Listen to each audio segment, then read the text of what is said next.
যখনই বুঝবে তোমার গুরুত্ব কমে গেছে সবার কাছ থেকে, তখনই তুমি সেখান থেকে নীরবে সরে যাবে।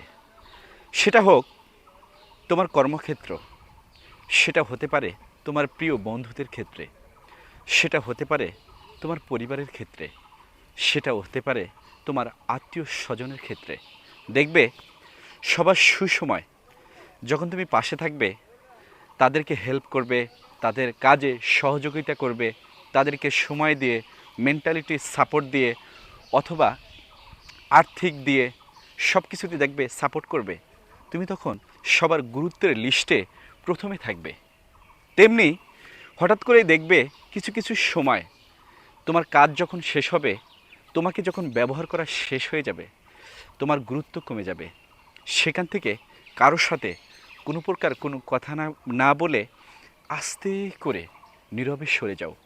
সরিয়ে গিয়ে সেখান থেকে তাদেরকে বুঝিয়ে দাও যে তোমার গুরুত্ব কতটুকু ছিল। কারণ তোমার উপস্থিতি তাদেরকে কখনো বোঝাতে পারেনি যে তুমি কতটা গুরুত্বপূর্ণ ছিলে তাদের ক্ষেত্রে। তুমি যখন সেখান থেকে নীরবে আস্তে করে সরে যাবে, তখন তারা বুঝতে পারবে তোমার অনুপস্থিতি তাদের জীবনে কতটা ইমপ্যাক্ট ফেলে, কিংবা তোমার গুরুত্ব কতটুকু ছিল, যেটা তারা কখনো অনুভব করতে পারেনি, কখনো বুঝতে পারেনি। তাই তাদেরকে একটু হলেও বোঝানো উচিত যে তুমি তাদের লাইফে অনেক গুরুত্বপূর্ণ মানুষ ছিলে। এটা বোঝাতে গিয়ে অবশ্যই তোমাকে সেখান থেকে নীরবে সরে যেতে হবে।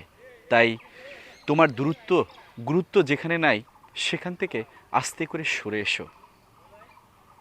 ভিডিওটি ভালো লাগলে সবাই লাইক, কমেন্ট, শেয়ার দিয়ে পাশে থাকুন। সবাই ভালো থাকুন, সুস্থ ও সুন্দর থাকুন। আল্লাহ হাফেজ।